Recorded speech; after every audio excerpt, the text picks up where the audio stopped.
नमस्कार दोस्तों, मैं आपका कंप्यूटर टीचर कमलेश आपके सामने फिर से एक नया वीडियो लेके आया हूँ। जैसा कि आप सबको पता है, हमारी टैली की सीरीज़ का दूसरा वीडियो हम बना चुके थे। यह तीसरा वीडियो है। रेगुलर हमारे वीडियोस आते रहेंगे। आप रेगुलर वीडियो देखें, लाइक करें, पसंद करें उन्हें। एक बार में अगर आपको समझ में नहीं आता है तो आप 2 बार देखें। टैली थोड़ा सा कठिन है सीखने में, लेकिन जब आप 1 से 2 बार वीडियो देखेंगे, समझेंगे, तो आपको सब समझ में आने लगेगा। स्पेशली जो कॉमर्स बैकग्राउंड के विद्यार्थी हैं, उन्हें तो ये जल्दी समझ में आएगा। तो आज हम थोड़ा सा आगे चलते हैं। लास्ट वीडियो में हमने अकाउंटिंग के बारे में समझा था। अकाउंटिंग क्या होती है, क्यों होती है, टैली का क्या महत्व है, ये सब हमने लास्ट वीडियो में चर्चाएं की थी। आगे भी हम उसको रिवाइज करते रहेंगे ताकि आपको भूलने ना दिया जाए उस चीज़ को। आज हम टैली का ओपनिंग कैसे करते हैं ये आपको सिखाएंगे, लेकिन उससे पहले जब टैली खोलते हैं तो कुछ ऐसी चीज़ें आपको दिखाई देती हैं जिनका मतलब आपको पता होना चाहिए। इसलिए हम पहले टैली से रिलेटेड कुछ शब्द आपको बता देते हैं। आप सबको स्क्रीन पर दिख रहा होगा कि टैली में उपयोग में आने वाले कुछ शब्द हैं जिनके बारे में मैंने थोड़ा सा टेक्स्ट लिखा हुआ है। यदि आप सबको PDF की आवश्यकता हो तो आप कमेंट बॉक्स में कमेंट कर सकते हैं, अपना कोई भी एक माध्यम बता सकते हैं, ईमेल आईडी बता सकते हैं। हम उसके ऊपर आपको PDF अवेलेबल करवा देंगे। मेरे पास कुछ ज़्यादा नोट्स हैं नहीं, लेकिन जहाँ से भी उपलब्ध हो सकेगा मैं आपको उपलब्ध करवा दूँगा। कुछ जो डाटा मैंने अपने माध्यम से, खुद के माध्यम से, स्वयं के माध्यम से बनाया है, वो मैं आपको बता दे रहा हूँ। टैली में उपयोग आने वाले कुछ शब्द, जिसमें सबसे पहले जो आपको टेंशन देने वाला शब्द होता है वो होता है कंपनी। कुछ जो स्टूडेंट होते हैं वो तो कंपनी के बारे में समझ जाते हैं, लेकिन कुछ लोगों को ये लगता है कि टैली में जब कोई व्यापारी, दुकानदार अपनी दुकान का सामान का लेन देन हिसाब रखता है तो वो कंपनी क्यों कहलाएगी।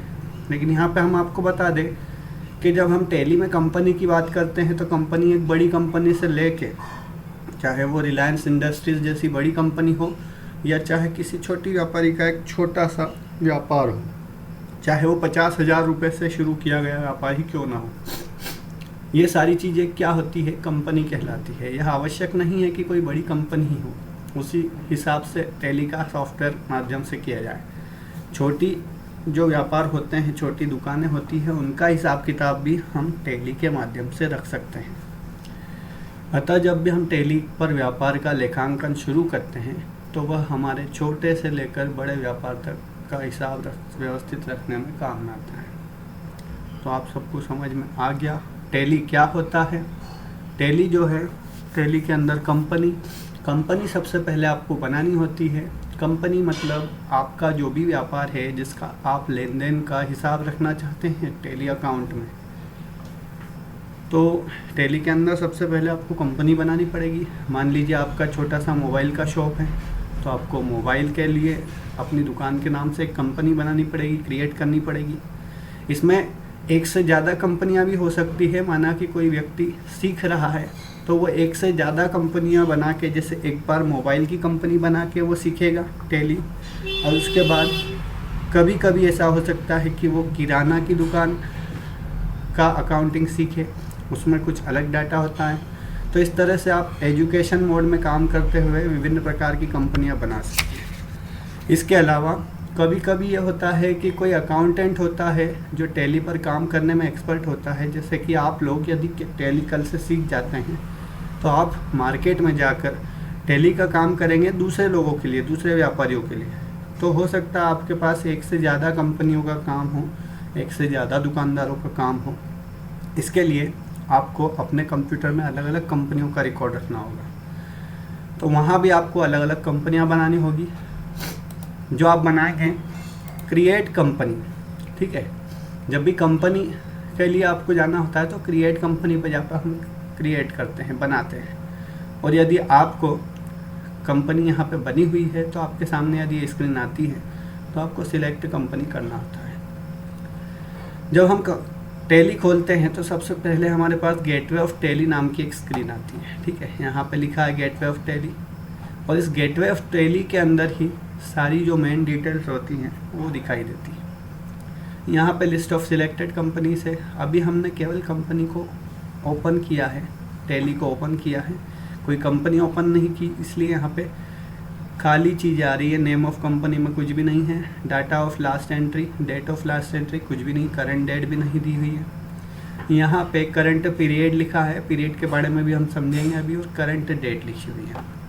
यहाँ पे क्रिएट कंपनी के बाद बैकअप और रिस्टोर का ऑप्शन है, इसके बारे में भी मैं अभी आपको बताऊँगा। और क्विट से आप बाहर निकल सकते हैं। बाहर निकलने के लिए आप एस्केप की का प्रयोग कर सकते हैं। तो दोस्तों आपको कंपनी के बारे में समझ में आ गया। इसके बाद कंपनी के बाद आता है वित्तीय वर्ष। तो दोस्तों आप सबको पता है, हम सबको पता है कि 1 जनवरी से हमारा नववर्ष, अंग्रेजी नववर्ष शुरू होता है। हिंदू नववर्ष की बात करें तो वो चैत्र गुड़ी पड़वा से शुरू होता है।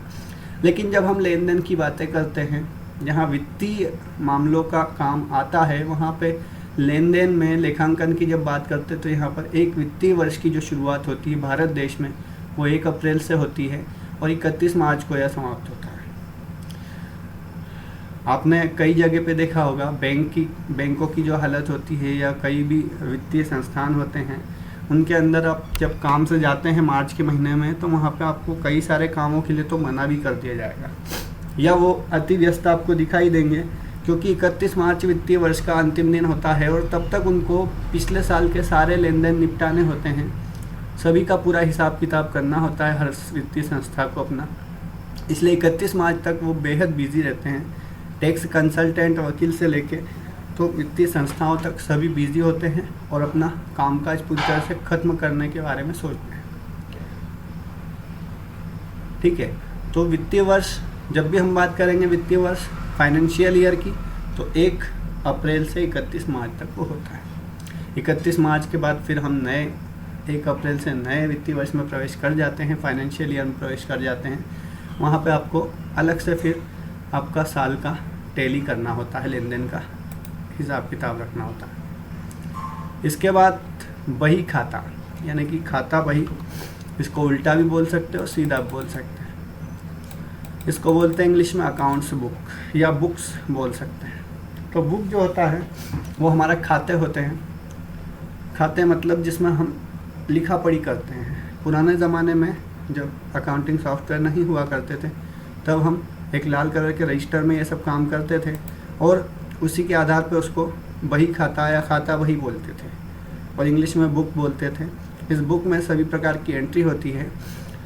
अंग्रेजी में अकाउंट बुक कहा जाता है। खाता बही का मतलब, अकाउंट बुक मतलब होता है हमारे व्यापार में कई लोगों से व्यापार करते हैं और कई लोगों से माल खरीदी होती है। कई लोगों को सामान बेचते हैं, कच्चा माल खरीदते हैं, पैकिंग का माल खरीदते हैं। कई लोगों को पैसे लेते हैं या देते हैं, चुकाते हैं सामान के बदले में। कई लोगों को पैसे देते हैं, सेवाओं के बदले में देते हैं। यह सब जगह एंट्री अलग अलग करनी होती है और ऑफलाइन अकाउंटिंग में इसे रजिस्टर, कॉपी या किसी भी लिखी जाने वाली सामग्री में लिखा जाता था। अतः अकाउंटिंग सॉफ्टवेयर पहले नहीं थे, तो ऑफलाइन अकाउंटिंग में रजिस्टर या कॉपीज़ को खाता बही या बही खाता या बुक्स बोला जाता था। इसी तरह अकाउंटिंग ऑनलाइन हो गई, तो सॉफ्टवेयर के द्वारा इसमें खाता बही का कोई काम नहीं है। यहाँ पे वाउचर्स से एंट्री होती है, ग्रुप होते हैं, समूह होते हैं, लेजर होते हैं और वाउचर होते हैं। इसके बाद आता है दिनांक। तो दिनांक वह डेट होती है, वह तिथि होती है जिसके अंदर हम कोई भी फाइनेंशियल कार्य करते हैं। तो एक तिथि में अगर हमको कोई कार्य करना हो, बिल बनाना हो, वाउचर बनाना हो, एंट्री करनी हो, तो ये सब हम एक डेट निश्चित करेंगे। माना कि हमको 10 दिन पहले का बिल बनाना है, वाउचर बनाना है, तो हम 10 दिन पहले का। और यदि हमको कोई वाउचर देखना है 1 अप्रैल से 15 अप्रैल तक का, तो वहाँ पे दिनांक की जगह हमको अवधि सेट करनी पड़ेगी, जिसको हम समयावधि कह सकते हैं। तो इसलिए समयावधि में हम अलग अलग वाउचर्स की एंट्री देख सकते हैं। आज के इस वीडियो में इतना ही। आगे फिर से हम नया वीडियो जब लेके आएंगे तो इससे आगे की बात करेंगे। आपका टैली खोलने का जो मेन स्क्रीन है वो तो हमने बता दी है। अगली वीडियो में बाकी के जो कुछ शब्द बचे हुए हैं उसके बारे में आपको बताकर और फिर हम आगे का कार्यक्रम करेंगे। धन्यवाद।